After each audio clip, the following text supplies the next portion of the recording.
My sister's spit hit my cheek before I even processed her scream. The entire dining table froze. My mother's wine glass stopped midair. My niece smirked like a crown prodigy, and my son flinched as if he'd been slapped himself. Then my mother spoke, voice cold and sharp enough to slice bone. Give your son's college fund to your sister's genius daughter. She's going to Yale. Your boy is average. Don't be selfish, Marlene. Hi everyone, my name is Marlene Carter, and that was the night I realized my family didn't just undervalue my son, they dismissed him entirely.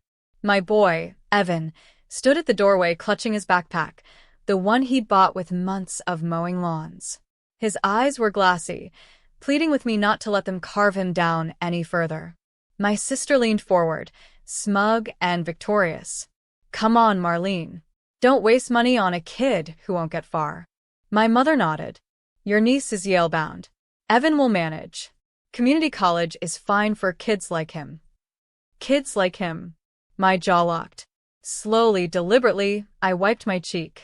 Silence thickened across the room. My sister waited for me to shrink, to obey, to hand over the money like a dutiful disappointment. Instead, I looked straight at them and said softly, You just made the biggest mistake of your lives. What followed, none of them were prepared for. I didn't sleep that night. Not because of the insult. I'd grown used to my family's hierarchy of worth, but because of the look in Evan's eyes. That quiet, swallowed pain. The kind that settles deep and teaches a child exactly where he stands in the world. My sister, Tracy, had always been the star.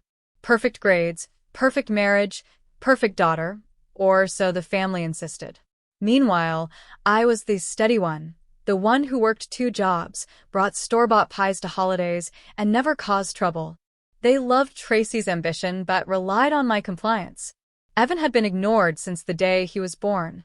At his 10th birthday, my mother actually told him, Don't expect much. You're not like your cousin. I saw his face crumble then. The first hairline fracture. After the spit incident, I pulled him into the car.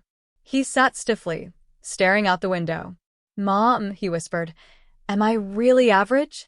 Is that why they hate me? My throat tightened. No, honey. They don't see you. That's all. But inside, something shifted. I wasn't just angry, I was awakening.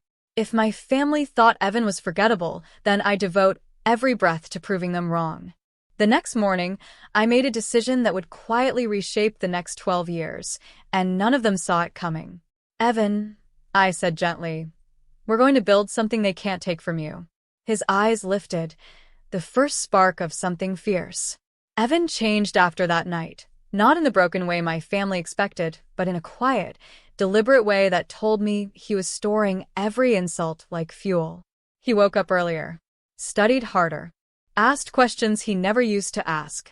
But he also carried a shadow, the memory of being called average by people who never bothered to know him. At school, his teachers started noticing. He's sharp, one told me.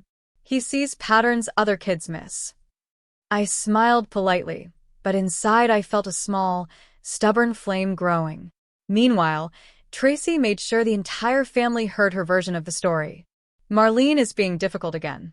She refuses to support real talent. She'd rather waste money on that boy who barely scrapes by. My mother repeated it like scripture. She's right, Marlene. Your niece is exceptional. Evan should learn his place. Learn his place. That phrase stuck in my spine. The family invitation slowed, then stopped. Birthdays, holidays, group chats, all filtered through Tracy's influence. Evan noticed, but he never complained. He just worked harder.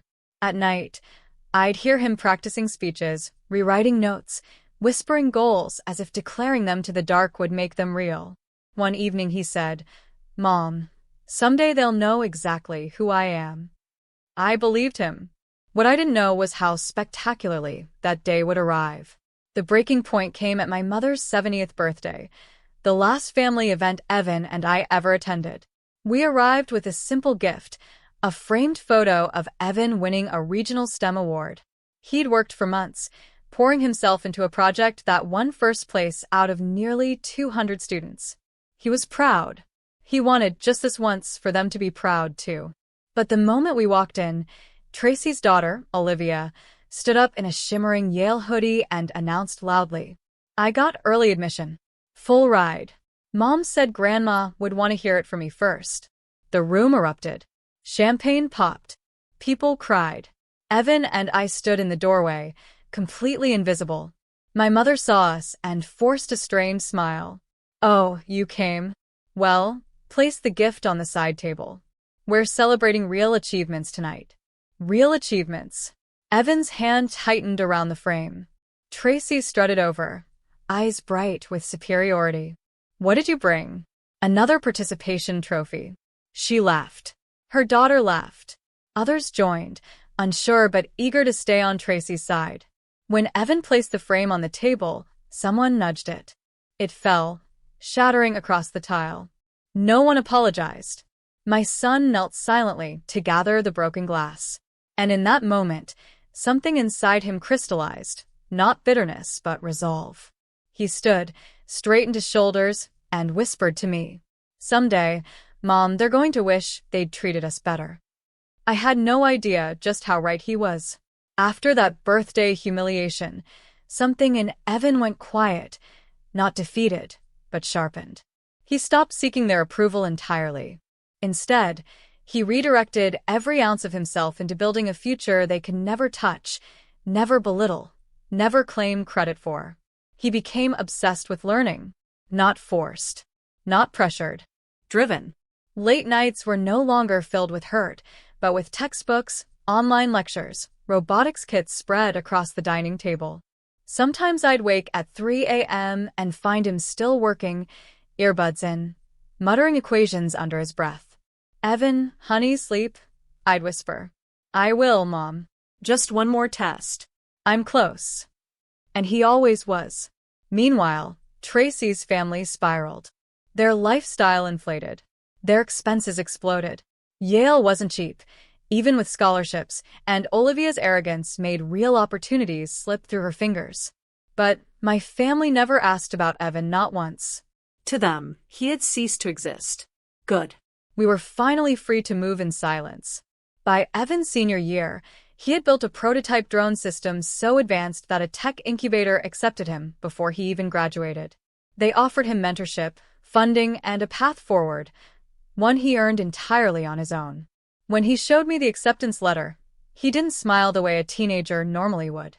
He said only one thing: "Mom, this is step one." I didn't know his plan yet, but I knew it was brilliant. Evan didn't rise, he ascended.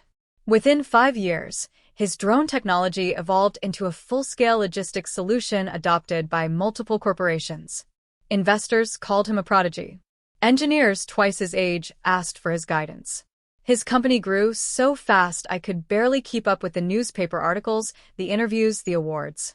But Evan kept everything quiet in front of our family.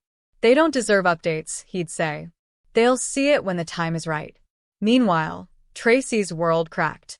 Olivia struggled at Yale, switched majors twice, and eventually dropped out. Tracy and her husband burned through their savings pretending everything was still perfect. My mother kept insisting, "They're fine, they're just adjusting," but even she couldn't ignore the foreclosure notices and unpaid bills piling behind closed doors. Evan waited. He built, expanded, secured federal contracts, Bought properties. and on his 24th birthday, he made a decision that made my heart stutter. "Mom, I think it's time." Time for what? Time to remind them who they dismissed. That week, a formal invitation went out to the entire family. A reunion. Hosted at a private estate they didn't know Evan owned. They accepted instantly, imagining a free vacation.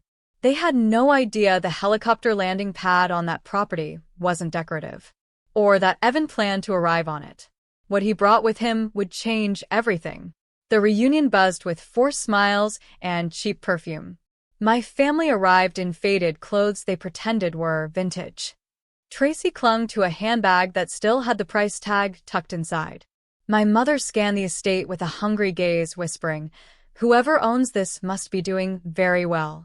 Tracy, maybe you should network." I stood near the railing, heart pounding, waiting. Then, a deep, thunderous wump wump wump rolled over the estate. Heads snapped upward. A sleek black helicopter swept across the sky, descending toward the landing pad with a confidence that demanded attention. Guests shielded their eyes. My mother clutched my arm. Who is that? The door slid open. Evan stepped out. No backpack. No broken frame in his hands. Just a tailored suit, calm eyes, and the quiet power of someone who had built himself from the ground up. My family didn't recognize him at first. Then Tracy gasped. Olivia's jaw dropped. My mother's face drained of color. Is that Evan? She whispered, as if saying his name might break something fragile. Evan walked toward us, each step measured, echoing across the stunned courtyard. My mother finally asked, voice trembling, Evan, sweetheart, what are you doing here? Who brought you? He stopped 3 feet away. I did, he said. This is my property. Silence. Then Evan reached into his jacket, and what he pulled out made my sister stumble backward. Evan held a single white envelope, crisp, heavy, deliberate. He didn't hand it to my mother. He didn't hand it to my niece. He walked straight to Tracy. Her lips trembled. Evan, sweetheart, we've missed you. He extended the envelope without a word. When she opened it, a stack of documents slid into her shaking hands. Her eyes darted across the page, confusion giving way to horror. What is this? She whispered. Evan's voice was calm, almost gentle. Your debt. All of it. Her throat clicked. You paid it? No, Evan's expression didn't soften. I bought it. Gasps rippled through the courtyard. He continued, voice steady as steel. You spat on my mother. You humiliated me. You told the world I was average. And now, every loan you default on, every payment you miss, it comes to me. I own all of it. Legally. Tracy staggered. Evan, please, we're struggling. You can't do this. He met her eyes. You taught me I wasn't worth investing in. Now? I'm simply honoring your lesson. My mother stepped forward. Evan, stop this, we're family. Evan looked at her, unblinking. Family builds you up. You buried me. This is me digging myself out. Then he turned to me and slipped a second envelope into my hand, property deeds, investment shares, and a letter that simply read, Everything I am started with you, Mom. My knees nearly buckled. Behind us, Tracy finally collapsed into a chair, sobbing over the debt she once mocked others for.